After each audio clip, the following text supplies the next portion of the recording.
जरा मैं डॉक्टर राकेश आपसे समझना चाह रहा हूँ, अभी क्यों नहीं हो जा रही भाई? जब लेट है, सारी चीजें तैयार, सरकार की कोई तैयारी करनी हो, कह रही कि हम करीब हमें एक 8-10 महीना लगता है घर को आइडेंटिफाई करने में और 3 महीने के अंदर हम जनगणना कर देते हैं। तो ये 2026 मार्च में भी हो सकता था, ये 2027 क्यों ले गए? इसी से रिलेटेड आपकी समझ में क्यों ले गए? नंबर एक। नंबर दो, क्या इसको ये मानते हैं कि जातिगत जनगणना को जब ये मान लिए हैं, तो कहीं ना कहीं राहुल गांधी की ने जो सार्वजनिक मंच से कहा था कि अब चाहे वोट का नुकसान हो या फायदा हो, लेकिन जातिगत जनगणना तो हम करा के रहेंगे। तो आपको कहीं ना कहीं ये लगता है कि जिस शिद्दत से राहुल गांधी इस चीज पे लगे थे, और इंडिया गठबंधन भी था, पीडीए के नाम से उत्तर प्रदेश में इसको अखिलेश यादव ड्राइव कर रहे थे, तो ये अब एक उस दिशा की तरफ कदम है। बीजेपी इसको लेट क्यों करना चाहती है? इसके पीछे क्या क्या है जो आपकी समझ है? और राहुल गांधी की जिद आखिर में माननी ही पड़ी केंद्र सरकार को। डॉक्टर राकेश। आनंद जी, पहले नरेंद्र मोदी, अमित शाह, जेपी नड्डा, उनके पूरे मंत्रिमंडल, उनके समर्थक, उनकी व्हाट्सएप यूनिवर्सिटी, उनका आईटी सेल, राष्ट्रीय स्वयंसेवक संघ, इन सब लोगों के लिए 2 सेकंड का मौन, क्योंकि इन्हें जिस तरह से इस मुद्दे पर मुंह की खानी पड़ी है, तो अब ये दया के पात्र दिखाई देता है। मुझे हिंदी व्याकरण में जो सबसे खराब मुहावरे लगते हैं, उनमें से एक मुहावरा है थूक कर चाटना। मैं आमतौर पर कोशिश करता हूं अपने पूरे सार्वजनिक जीवन में इस मुहावरे का इस्तेमाल न करना पड़े, लेकिन मेरी मजबूरी है कि नरेंद्र मोदी और उनकी सरकार, उनकी पार्टी, उनकी कथनी करनी बार बार इस मुहावरे का प्रयोग करने के लिए विवश कर देते हैं। तो जातिगत जनगणना भी ऐसा ही विषय है जिस पर नरेंद्र मोदी और उनकी सरकार, उनके समर्थक, उनका पितृ संगठन, उनका आईटी सेल, उनकी व्हाट्सएप यूनिवर्सिटी, सबको थूक कर चाटना पड़ा है। यद्यपि उनको इस बात का पर्याप्त अभ्यास है। पिछले 11 सालों में न जाने कितने अवसर ऐसे आए जब उन्होंने अपना ये राष्ट्रीय यज्ञ थूक कर चाटने वाला संपन्न किया है। तो पहला मुद्दा तो ये है। दूसरा, उन्हें ऐसा करने पर मजबूर किसने किया? उस व्यक्ति का नाम है राहुल गांधी। आपने कई बार उनका नाम ले दिया। पूरा देश जानता है कि अगर राहुल गांधी इस दृढ़ता के साथ, इस संकल्प शक्ति के साथ इस मुद्दे को लेकर आगे नहीं बढ़ रहे होते, जैसे उन्होंने सदन में, लोकसभा में खड़े होकर कहा जातिगत जनगणना तो होकर रहेगी, मोदी सरकार एक न एक दिन ये गिनती करवाएगी, वहां से लेकर सड़कों तक, आम सभाओं तक, प्रेस कॉन्फ्रेंसों तक, हर जगह वे इसकी हिमायत करते रहे। मोदी सरकार पूरी तरह ये कहती रही कि ये देश को तोड़ने की कोशिश है, देश को जातियों में बांटने का प्रयास है, वगैरह वगैरह।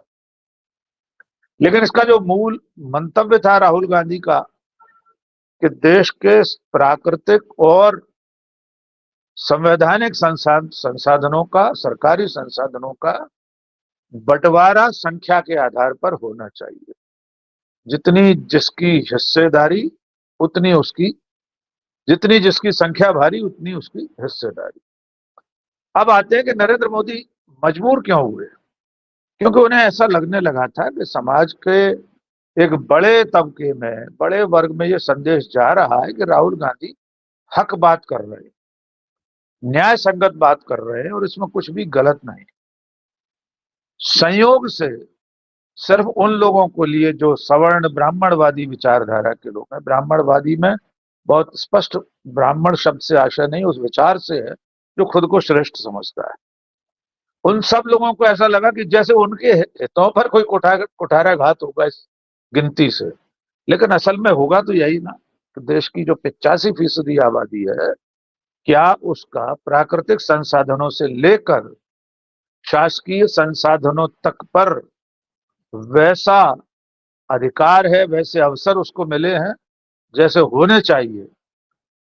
तो नरेंद्र मोदी को यह लगा कि यह मुद्दा कांग्रेस के और राहुल गांधी या पीडीए एंड इंडिया गठबंधन के पक्ष में जा सकता है। तब वे गिनती के लिए तैयार हुए। यद्यपि राहुल गांधी ने भोपाल में 2 दिन पहले भी यही कहा कि हम जानते हैं कि इतनी आसानी से गिनती नहीं कराएंगे, इसमें भी हीला हवाली होगी। तो वो हीला हवाली दिखाई दे रही है। इसकी रिपोर्ट जो पहली आएगी वो 2030 में अंतरिम आंकड़े आने वाले, यानी अभी एक लोकसभा चुनाव और हो जाने वाला है, उसके बाद इसके अंतरिम आंकड़े आएंगे। लेकिन चलिए, देर आयत दुरुस्त आयत, सरकार के इस फैसले का स्वागत करते हैं। अब इसके राजनीतिक नेताओं पर हम थोड़े दिनों बाद और चर्चा करेंगे। सचमुच में मंशा बीजेपी की वही है जो इसमें होनी चाहिए। क्यों टाल रही थी अब तक? क्योंकि उसे मालूम था कि कई प्रावधान आरक्षण के बदलना पड़ेंगे, जिनमें से एक 33% महिलाओं की हिस्सेदारी का भी मामला है। जब ये गिनती पूरी हो जाएगी तो वो जो महिला आरक्षण बिल पास कर रखा है उसे भी तो लागू करना पड़ेगा किसी दिन। तो मुझे ऐसा लग रहा है कि भारतीय जनता पार्टी इसके राजनीतिक गुणा भाग पर जाकर ही इस गिनती के लिए तैयार हुई है।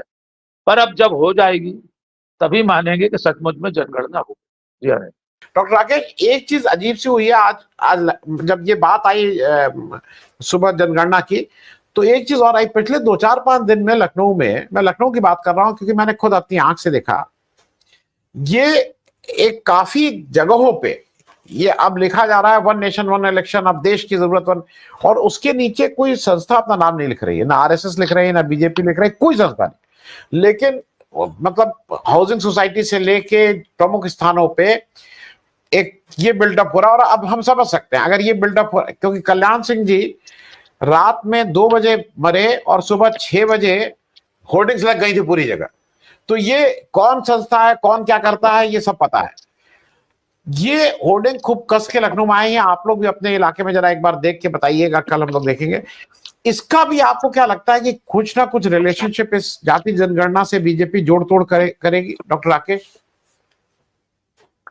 देखिए, भारतीय जनता पार्टी पिछले कुछ समय से लगातार घिरी हुई है, खास तौर से उनके जो महानायक हैं नरेंद्र मोदी जी, वे बहुत सारे सवालों के जवाब नहीं दे पा रहे। जैसे सीज फायर क्यों किया अमेरिका के कहने से, अमेरिका ने ऐलान क्यों किया, आतंकवादी कहाँ हैं जिन्होंने पहलगाम में नरसंहार किया, रोजगार कहाँ है। बहुत सारे ऐसे सवाल हैं जिनके जवाब बीजेपी और मोदी के पास नहीं, इसलिए अब वे कोई रास्ता देख रहे हैं। ऑपरेशन सिंदूर को जिस तरह से बढ़ा चढ़ाकर लोगों तक पहुंचाने की कोशिश की, उसके नाम पर कोई राष्ट्रवाद का बुखार चढ़ाने की कोशिश की, वो भी सफल होता दिख नहीं रहा। इसलिए आप कल्पना कीजिए, इतने बड़े मुद्दे के बीच में जनगणना की घोषणा करना, अब जनगणना की तारीख का ऐलान भी कर देना, जातिगत जनगणना की, ये सारी चीजें ये बता रही है कि भारतीय जनता पार्टी को भी सूझ नहीं रहा। जो विपक्ष से चुनौती मिल रही है, जो जनता से सवाल आ रहे हैं, उनका सामना कैसे करें।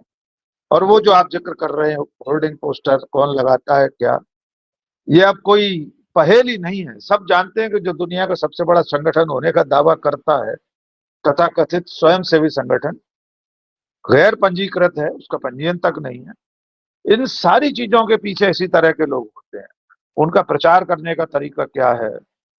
ये इलेक्ट्रॉनिक युग है, अब तो आईटी युग है, एआई का युग है। जब ये सब चीजें नहीं थी तब पोस्ट कार्ड के जरिए सब चीजें होती थी, गुमनाम पोस्ट कार्ड और अंतर्देशीय पत्रों पर ये विचारधारा इसी तरह से प्रचार, कुप्रचार, सुप्रचार सब करती थी। आज भी उनका तरीका बदला नहीं है, तरीका सिर्फ ये बदला है कि वो अब इस माध्यम से होने लगा है। इंटरनेट एक ऐसा माध्यम मिल गया है जिस पर उनकी बड़ी अक्षोहिणी सेना काम करती है।